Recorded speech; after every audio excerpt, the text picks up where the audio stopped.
नमस्कार जय हिंद साथियों, कैसे आप सभी। मैं राहुल अग्रवाल आप सबका स्वागत करता हूं आपके अपने इस ऑनलाइन प्लेटफॉर्म पर। दोस्तों आज हम बात करने वाले 15/11/2023 को जो आपका एसएससी द्वारा एसएससी डीपी कांस्टेबल का एग्जाम लिया गया था। उसके अंदर जो शिफ्ट फर्स्ट हुई थी उसके अंदर जितने भी मैथ क्वेश्चन पूछे गए थे, आज की इस वीडियो के अंदर हम उनका फुल डिटेल सॉल्यूशन के बारे में बात करने वाले हैं। तो बिना किसी तरीके से वीडियो को स्टार्ट करते हैं, इससे पहले हमने आपकी 14 तारीख को जितनी भी आपकी शिफ्ट हुई थी उसका सोल्यूशन हमने करा दिया है। अगर आपने वो वाली वीडियोस नहीं देखे तो उनको देख लेना। बाकी आज की वीडियो आप यहाँ पर कंटिन्यू कर सकते हो, आपको इसके अंदर कोई दिक्कत नहीं आएगी। तो आज की इस वीडियो को भी हम यहाँ पर स्टार्ट करते हैं। ठीक है, सबसे पहला क्वेश्चन आपसे अगर पूछा गया था कि एक वस्तु की कीमत में 20% की कमी की गई, मूल कीमत को वापस लाने के लिए नई कीमत में कितने % की वृद्धि करनी होगी, वो आपसे पूछ रहा है। किस प्रकार सॉल्व करोगे। मान लो कि एक वस्तु की कीमत पहले 100 रुपये थी, उसमें 20% कमी की गई, यानी कि 80 रुपये कर दी गई। आप लोगों को बिल्कुल सही बात है, आप लोगों को बिल्कुल सही बात है। अब इस 80 की चीज़ को वापस यहाँ पर 100 बनाने के लिए आपको कितनी वृद्धि करनी पड़ेगी। आप लोगों को 20 की वृद्धि करनी पड़ेगी। कितने में करनी है, आप लोगों को 80 पर करनी पड़ेगी। इंटू 100 कर लो, बस आपका आंसर आ जाएगा 20 चौके यहाँ पर 80 होते हैं, 4 से 100 काटोगे 25% बार कटेगा। तो ऑप्शन जो थर्ड होगा वो इस प्रकार से करेक्ट होगा। आई होप आपको क्वेश्चन क्लियर हुआ होगा। अगला क्वेश्चन पे चलता है। अगले क्वेश्चन पर आपसे पर पूछा गया था कि 20 और 30 के बीच में सभी अभाज्य संख्याओं के वर्गों का योग ज्ञात करो, वो आपसे पूछा है। किसी प्रकार सॉल्व करोगे। देखो 20 के बीच में यहाँ पर अभाज्य संख्या कौन सी आती है, 23 आती है सबसे पहली बात तो। उसके बाद में कौन सी आती है, 25 नहीं होती, 24 में नहीं होती, 26 में नहीं होती, 27 में नहीं होती, 28 में नहीं होती, 29 होती है। कौन सी होती है, 29 होती है। आप लोग बिल्कुल से बात है। 23 का स्क्वायर कितना होता है, आप लोग यहाँ पर 529 होता है। ठीक है, बात करें यहाँ पर 29 का स्क्वायर कितना होता है, आप लोग यहाँ पर 841 होता है। आप लोग बिल्कुल से बात है। तो यहाँ पर दोनों जोड़ों को कितना आएगा, 9 और 1 10, उसके बाद में एक आंसर लगेगी, 4 2 1 7, उसके बाद में 8 5 13। तो 1370 आंसर होगा। तो ऑप्शन जो सेकंड होगा वो करेक्ट होगा। अगला अगला क्वेश्चन आपसे और पूछा गया था कि एक निश्चित राशि साधारण ब्याज पर 3 वर्ष के लिए 4% वार्षिक रूप से, अगले 4 वर्ष के लिए 8% वार्षिक रूप से और 7 वर्ष के लिए अवधि के लिए 12% वार्षिक पर उधार दी जाती है। 11 वर्ष की अवधि के लिए यहाँ पर साधारण ब्याज जो है वो इतना प्राप्त होता है। तो राशि गणना करनी है, वो आपसे पूछ रहा है। देखो सब में राशि तो कॉमन है, आप लोगों को बिल्कुल सही बात है, क्योंकि इसने यहाँ पर बीच में कहीं पे भी पैसा वापस नहीं किया है। आप लोगों को बिल्कुल सही बात है। तो सब में एक्स राशि कॉमन है, आप लोगों को बिल्कुल सही बात है। अब बट्टे में 100 भी कॉमन होगा सब में, आप लोगों को बिल्कुल सही बात है। अब आपका यहाँ पर क्या क्या यहाँ पर चेंजेस होंगे, आप लोग यहाँ पर रेट ऑफ इंटरेस्ट और आपका टाइम चेंज है। आप लोगों को बिल्कुल सही बात है। तो आप इसको सॉल्व कर लो, बस आपका आंसर आ जाएगा। देखो पहले 3 साल के लिए कितना है, आप बोलोगे 4%, तो कितना ब्याज मिलेगा, आप बोलोगे 12% मिलेगा। अगले 4 साल के लिए कितना, आप बोलोगे यहाँ पर 8%, तो कितना ब्याज मिलेगा, आप बोलोगे 32% मिलेगा। अब 4 और 3 से कितने हो गए, आप बोलोगे 7 हो गए। अब अगले 7 वर्ष के लिए कितना है, आप लोग 12% है। तो अगले 7 वर्ष के लिए नहीं दिया उसने, यहाँ पर केवल केवल कितने वर्ष के लिए दिया था, 11 वर्ष के लिए। तो 4 और 3 7, तो यहाँ पर हो गए, बच गए कितने वर्ष, आप बोलोगे 4 वर्ष के लिए। तो 4 वर्ष के लिए क्या रेट ऑफ इंटरेस्ट रही होगी, आप बोलोगे 12% रही होगी। तो 12 चौके कितने होता है, आप बोलोगे 48 होता है। तो 48% इसमें मिला होगा, आप लोग बिल्कुल सही बात है। बराबर में क्या आएगा, आप लोग यहाँ पर टोटल ब्याज आएगा जो कि हमारे 27,600 रुपये। आप लोग बिल्कुल सही बात है, बस आप इसको सॉल्व कर लो, आपका आंसर आ जाएगा।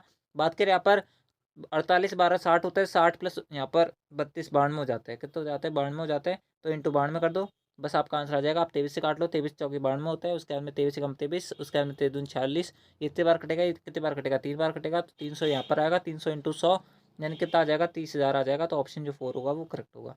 अगला अगला क्वेश्चन आपसे बोल रहा है कि उस गोले का व्यास ज्ञात करो जिसका पृष्ठीय क्षेत्रफल इतना है। आपको पता होना चाहिए कि यहाँ पर पृष्ठीय क्षेत्रफल गोलक कितना होता है, आप लोग 4 पाई r² होता है, जिसकी वैल्यू कितनी दे रखी है, 2500 पाई दे रखी है।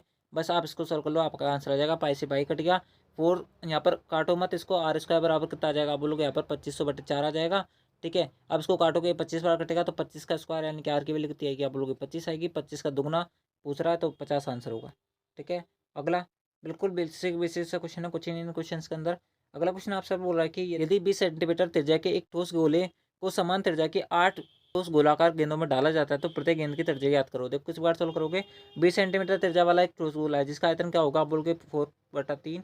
ठीक है, क्या होगा 4/3 पाई आर का क्यूब। आर की वैल्यू कितनी है, 20, 20 का क्यूब आएगा। आप बोलोगे बिल्कुल सही बात है, ये आ गया। आप बोलोगे बिल्कुल सही बात है, बराबर में क्या आएगा, 8 ठोस गोलाकार गेंद बनानी है। तो इसका आयतन क्या होगा एक गोले का, आप बोलोगे यहाँ पर ये होगा। और उसकी रेडियस पूछ रहा है, तो आर का क्यूब कर दो, बस इसको सॉल्व कर लो, आपका आंसर आ जाएगा। 4/3 पाई से 4/3 पाई कटेगा, आप बोलोगे बिल्कुल सही बात है, ये बच गया आपके पास। ठीक है, तो आर की वैल्यू कितनी आएगी, आप लोग यहाँ पर 10 आएगी। आर की वैल्यू 10 आएगी। तो ऑप्शन जो 4 होगा वो करेक्ट होगा, क्योंकि 8 है यहाँ पर, 2 2 2 ये कट गया, 1000 बचेगा। 1000 का अगर मैं क्यूब रूट निकालूंगा तो कितना आएगा, 10 आएगा। तो इस प्रकार से ऑप्शन जो 4 होगा वो करेक्ट होगा। ठीक है, अगला अगला क्वेश्चन आपसे बोल रहा है कि 4 संख्या है, 15 32 42 72, इनका एलसीएम बताना है। क्या बताना है, एलसीएम बताना है। मैं आपको बता दूं, एक एलसीएम एक ऐसी संख्या होती है जिसके अंदर सभी संख्याओं का भाग हो जाता है, यानी कि भाग जाता है जिन भी संख्याओं का, वो एलसीएम होता है। आप बोलोगे बिल्कुल सही बात है। बात करें ऑप्शन की, 15 के अंदर बात करते हैं, 15 के अंदर क्या छुपा दिख रहा है, आप बोलोगे 5 और 3 छुपा दिख रहा है, आप बोलोगे बिल्कुल सही बात है। तो 5 से पहली संख्या, दूसरी संख्या, तीसरी संख्या, चौथी संख्या सारी विभाजित है, लेकिन बात करें 3 से, तो 3 से पहली संख्या विभाजित नहीं होगी क्योंकि 5 और 2 7 होता है, तो इसका आंसर नहीं होगा। बात करें दूसरे ऑप्शन की, 3 से विभाजित हो सकता है। बात करें चौथे ऑप्शन की, तीसरे ऑप्शन की भी विभाजित हो सकता है। बात करें यहाँ पर चौथे ऑप्शन की भी विभाजित हो सकता है, इनकी पहला ऑप्शन तो हमारा सीधा सीधा एलिमिनेट हो गया। आप बोलोगे बिल्कुल सही बात है। अब बच गया आपके पास 3 ऑप्शन। बात करें यहाँ पर अगले ऑप्शन की, अगला ऑप्शन है आपके पास 35। ठीक है, अगली संख्या 35 है, तो यहाँ पर 7 और 5 छुपा दिख रहा है, आप लोगों को बिल्कुल सही बात है। बात करें 7 की, दोस्तों अगर मैं 7 से, अगर मैं 2550 के अंदर भाग दूंगा तो पूरा पूरा भाग नहीं जाएगा, तो इस कारण से भी आंसर नहीं होगा। बात करें ऑप्शन 4 की, तो 7 एकम 7 होता है, कितने बचेंगे आपके पास 6 2 बचेगा। उसके अंदर यहाँ पर 6 2 के अंदर अगर मैं 7 का भाग दूंगा तो 7 8 56 होता है, कितना बचेगा आप लोग यहाँ पर 6 5 बचेगा, इनकी 65 बचेगा, जो कि हमारा किसी प्रकार से विभाजित नहीं होगा, तो इस कारण से भी आंसर नहीं हो सकता। बच गया ऑप्शन 3, ये करेक्ट आंसर है, इसके अंदर आप भाग दे सकते हो, आपका पूरा पूरा भाग जाएगा। ठीक है, अगला अगला क्वेश्चन आपसे बोल रहा था कि यदि एक ट्रेन एमएन सुरंग के पास गुजरती है और सुरंग के अंदर एक कुत्ता है जो एक ऐसे बिंदु पर स्थित है जो एम प्रवेश द्वार से एमएन की 2/5 मापी गई दूरी पर है। जब ट्रेन सीटी देती है तो कुत्ता दौड़ता है। यदि कुत्ता सुरंग के प्रवेश द्वार एम की ओर बढ़ता है तो ट्रेन कुत्ते से ठीक प्रवेश द्वार एम पर मिलती है। यदि कुत्ता निकास एन की ओर बढ़ता है तो ट्रेन कुत्ते से ठीक निकास एन पर मिलती है। तो कुत्ते की चाल और ट्रेन की चाल का अनुपात ज्ञात करना है। देखो ध्यान से समझना इस क्वेश्चन को, अच्छा क्वेश्चन है, तो आपको ये समझ बैठ जाएगा। ठीक है, किस प्रकार सॉल्व करोगे। मान लो कि आपके पास ये सुरंग है, आप इस प्रकार से मान सकते हैं आपकी ये सुरंग है, आप बोलोगे बिल्कुल सही बात है। एम एन की जो टोटल डिस्टेंस है वो टोटल मैं यहाँ पर 5 मान लेता हूँ, आप लोग बिल्कुल सही बात है। टोटल डिस्टेंस इस सुरंग की कितनी मान रहा हूँ मैं, यहाँ पर 5 मान रहा हूँ।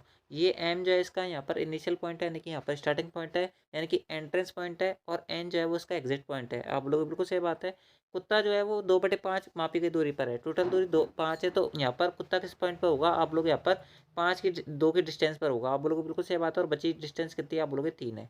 आपसे यहाँ पर बोला है कि जब ट्रेन सीटी मारती है तो कुत्ता दौड़ता है और कहाँ पर किसकी ओर बढ़ता है, आप बोलोगे एम की ओर बढ़ता है। अगर एम की ओर बढ़ता है तो जितनी यहाँ पर मान लो कि ट्रेन आपकी, आप लोग बिल्कुल सही बात है, ट्रेन है, अगर ट्रेन और जो कुत्ता जो है वो दोनों किस पॉइंट पे मिलता है, एम पॉइंट पे मिलता है। अगर दोनों के द्वारा लिया गया टाइम सेम है तो यहाँ पर जो दूरी होगी वो कांस्टेंट होगी, आप लोग बिल्कुल सही बात है। यदि कुत्ते द्वारा 2 दूरी तय की गई है तो यहाँ पर ट्रेन द्वारा भी 2 दूरी तय की जाएगी, आप लोगों को बिल्कुल सही बात है। तो यहाँ पर जो इसकी जो स्पीड हो गई वो आपको यहाँ पर पता चल गई कि ट्रेन की जो स्पीड है वो वहाँ पर कितनी, आप बोलोगे 2 है। ठीक है, अब आपसे अब बोला जा रहा है कि यदि कुत्ता एम की ओर ना भाग कर, ठीक है, वो एन की ओर भागता है, तो भी जो ट्रेन है वो और कुत्ता जो है वो दोनों एक ही टाइम पर वो उस निकास से निकलते हैं। आपसे अब इस प्रकार से बोला जा रहा है। ठीक है, तो किस प्रकार सोल्व करोगे। अब मान लो कि ये कुत्ता यहाँ पर भग रहा है, ठीक है, तो ये जो 2 डिस्टेंस है, पहले कुत्ता आगे सुरंग के अंदर, आप लोग बिल्कुल सही बात है, तो ट्रेन यहाँ पर पहुंच चुकी है। अब ट्रेन यहाँ पर पहुंच चुकी है तो ये 2 डिस्टेंस पहले ट्रेन कवर कर चुकी है, तो भाई ये कुत्ता भी तो यहाँ पर 2 डिस्टेंस कवर कर चुका होगा, आप लोग बिल्कुल सही बात है। अब बची कितने डिस्टेंस, आप बोलोगे 1 डिस्टेंस बची हुई है।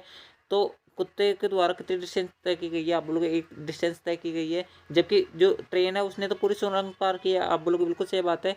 ठीक है, तो यहाँ पर जो स्पीड का रेशियो आ जाएगा वो कितना आ जाएगा, आप लोग 1:5 आ जाएगा, तो इस प्रकार से ऑप्शन दूसरा होगा वो करेक्ट होगा। ठीक है, अगर आपको समझ नहीं बैठा है, यानी कि अगर आपको कम समझ बैठा है, तो आप जो है इस वीडियो को वापस से रिप्ले करके देखो, आपको सब समझ बैठेगा मैं क्या कहना चाहता हूँ। तो दोस्तों आई होप आपको क्वेश्चन भी क्लियर हो गया होगा।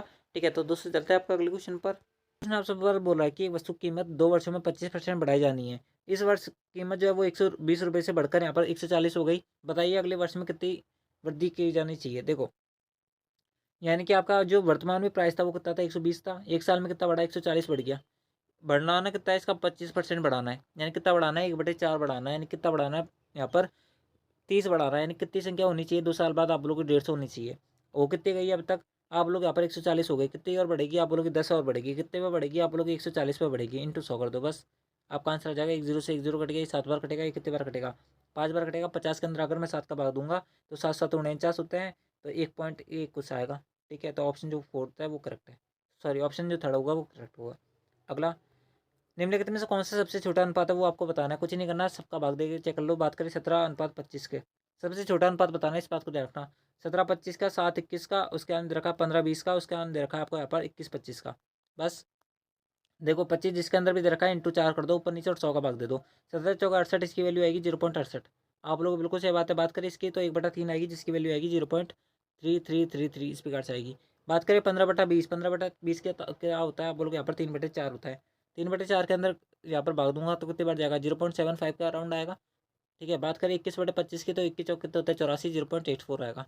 ठीक है, अब हमारे पास सारे डाटा है, आप बताओ सबसे छोटा नंबर कौन सा इनमें से, ये वाला है, ये वाली संख्या कौन सी, बीच वाली। ठीक है, यानी कि दूसरी वाली, तो दूसरे वाला ऑप्शन करेक्ट होगा। ठीक है, अगला अगला क्वेश्चन आपसे बोल रहा है कि यदि 25 व्यक्ति जो है प्रतिदिन 15 घंटे काम करके, ठीक है, 5 इकाई कार्य को 8 दिन में पूरा कर सकते हैं। ठीक है, मैं MDH अपॉन डब्ल्यू का कॉन्सेप्ट लगा रहा हूँ, इस बात को ध्यान रखना। अगला अगले आपके स्टेटमेंट में बोल रहा है आपसे यहाँ पर, यदि 12 व्यक्ति 20 घंटे 10 इकाई काम करना चाहे तो उनको कितना टाइम लगेगा? आप बोलोगे यहाँ पर टी टाइम लगेगा। ठीक है, यानी कि दिन लगेंगे, डी बोल सकते हो आप यहाँ पर इसको। बस इसको सॉल्व कर लो, आपका आंसर आ जाएगा। देखो इसको काटोगे यहाँ पर, ये 3 बार कटेगा, ये 4 बार कटेगा। ठीक है, इसको ये काटोगे 2 बार कटेगा, ये यहाँ पर 2 बार कटेगा। बात करें यहाँ पर इससे, तो यहाँ पर ये 2 बार कटेगा, यहाँ पर ये 3 बार कटेगा। इसको 2 से 2 कट जाएगा, 3 से 3 कटेगा। 3 की वैल्यू कितनी आएगी?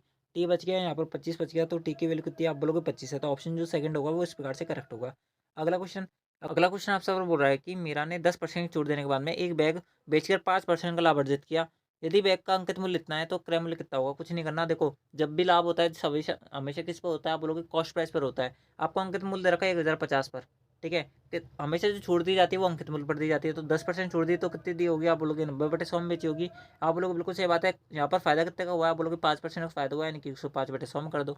बस ये आंसर आ जाएगा। एक्स क्या कॉस्ट प्राइस है, तो आपसे यहाँ पर कॉस्ट प्राइस ही पूछ रहा होगा। हाँ बिल्कुल कॉस्ट प्राइस पूछ रहा है, इसको सॉल्व कर लो। 2 जीरो से 2 जीरो कट गया, 15 चौके 90 होता है, सॉरी 15 छक्के 90 होता है। उसके बाद में 15 सत्ते 105 होता है। ठीक है, उसके बाद में इसको काटूंगा, यहाँ पर 7 एकम 7 होता है, 7 5 35 होता है, 15 छक्के 90, 900 आंसर होगा। ऑप्शन सेकंड करेक्ट है, सोचने की जरूरत ही नहीं है इसमें। अगला अगला क्वेश्चन आपसे बोल रहा है कि ये ऋण पर 66,550 की राशि ली जाती है, 2 समान किस्तों में वापस भुगतान करना है। यदि ब्याज की दर इतनी है, चक्रवृद्धि ब्याज है, ये बात ध्यान रखना, तो किस्त का मान क्या होगा? कुछ नहीं करना। देखो यहाँ पर रेट ऑफ इंटरेस्ट कितनी है? 20%। 20% की फ्रैक्चर वैल्यू 5, 1/5, यानी कि 5 की वस्तु कितने में जाएगी? 6 में जाएगी। 2 किस्त है तो 5 का स्क्वायर, यहाँ पर 6 का स्क्वायर है। तो अब इन दोनों जो रेट है, ठीक है, इसको यहाँ पर क्या कर दो? बराबर कर दो। यहाँ पर 6 से इंटू कर दो, यहाँ पर 6 से इंटू कर दो, कितना आएगा? 30। ठीक है, ये 25। अगर आपको ये मेथड आता होगा तो आप इस क्वेश्चन को सॉल्व कर पाओगे, नहीं तो फिर आपको थोड़ा टाइम लगेगा। ठीक है, इस मेथड से आप इस क्वेश्चन को विद इन सेकंड उड़ा सकते हो। यहाँ पर इसका सम कितना आ रहा है? आप बोलोगे 55 आ रहा है। यहाँ पर इसका सम कितना आ रहा है? आप बोलोगे यहाँ पर 36 दूना 72 आ रहा है। ठीक है, क्या पूछ रहा है आपसे? यहाँ पर प्रत्येक किसका मान पूछ रहा है ना। ठीक है, वैसे हमें सम की जरूरत नहीं है, हमें केवल केवल 36 की वैल्यू निकालनी है। आपको 55 की वैल्यू दे रखी है, 36 की वैल्यू निकालनी है। ठीक है, ध्यान रखना। तो किस प्रकार सॉल्व करोगे? 66,550 जो है ना, वो 55 की वैल्यू है, 36 की वैल्यू पूछ रहा है। बस 11 से काट लो इसको, 11 पंजे 55 होता है, 11 छक्के 66, 11 पंजे 55, ये आएगा। 5 से इसको काटूंगा, ये 2 बार कट जाएगा। ठीक है, यानी कि 605 का दुगना कितना होता है? 5 दूनी 10, 6 दूनी 12, 1210 आ गया। ठीक है, 1210 इंटू 36 करना है। 1210 इंटू 36 करो इसको आंसर। 6 12 की 72।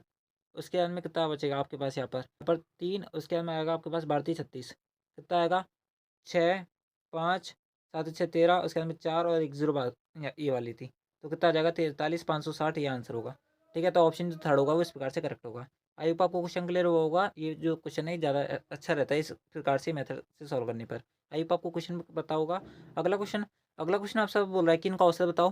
देखो औसत का वैसे डायरेक्ट फॉर्मूला होता है, वैसे आप निकाल सकते हो। किस प्रकार से सॉल्व करोगे? देखो टोटल संख्या कितनी है? आप लोग यहाँ पर 3 3 6 7 8 9, 3 यहाँ पर कितनी संख्या? 9 संख्या है। कितनी संख्या? 9 संख्या, यानी कि 9 का भाग जाएगा। आप बोलोगे बेटे में, आप बोलोगे बिल्कुल सही बात है।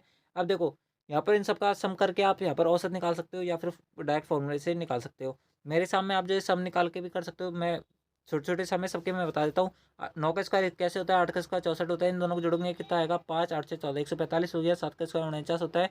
दोनों को जोड़ेंगे कितना आएगा? 9 5 14 होता है। उसका में 8 और 1 9, उसका में 194 हो गया। 194 प्लस यहाँ पर 36 जोड़ूंगा, कितना आएगा? 19 और 3 कितना होता है? आप बोलोगे यहाँ पर 22 होता है। 22 और 1 23, 230 हो गया। 230 में अगर मैं यहाँ पर कितना जोड़ूंगा? 25 जोड़ूंगा तो कितना आ जाएगा? आप बोलोगे यहाँ पर 255 आ जाएगा। 255 में अगर मैं 16 जोड़ूंगा तो कितना आएगा?